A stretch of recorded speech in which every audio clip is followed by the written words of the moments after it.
আসসালামু আলাইকুম রহমতুল্লাহ। আজকের আলোচনার বিষয় হলো জমিনের ঘোষণা। হযরত আনাস রাদিয়াল্লাহু আনহু হতে বর্ণিত, তিনি বলেন, প্রতিদিন জমিন উচ্চ সুরে 7টি বাক্য ঘোষণা করে থাকে। 1. হে আদম সন্তান, আজ আমার পিঠের উপর দৌড়াদৌড়ি করছো, কিন্তু তাড়াতাড়ি আমার ভিতর আসতে হবে। 2. হে আদম সন্তান, আমার উপর বাস করে পাপ করে চলছো, আমার ভিতরে কঠিন শাস্তি ভোগ করতে হবে। 3.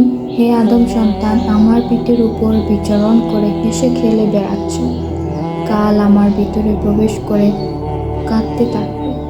4. হে আদম সন্তান, আমার পেটের উপর থেকে অন্যায়ভাবে সঞ্চিত বস্তু ভোগ করছো, অচিরেই আসতে হবে সেখানে পোকামাকড় তোমার হাড় মাংস খেয়ে ফেলবে। 5. হে আদম সন্তান, আমার পিঠের উপর আনন্দ ও সুখে আছো, আমার ভিতরে এসে চিন্তিত ও দুঃখিত থাকবে। 6. হে আদম সন্তান, আমার পিঠের উপর আজ তুমি অহংকারে মত্ত আছো, কিন্তু কালই আমার ভিতরে প্রবেশ করে লাঞ্ছিত ও অপমানিত হবে। 7.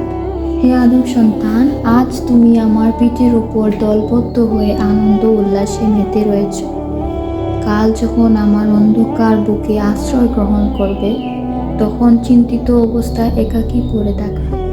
ভিডিওটি ভালো লাগলে শেয়ার করবেন এবং আমাদের চ্যানেলটি সাবস্ক্রাইব করে রাখবেন। ইনশাআল্লাহ আবারও আমাদের কথা হবে নতুন কোনো ভিডিওতে। ভালো থাকবেন। আল্লাহ হাফিজ।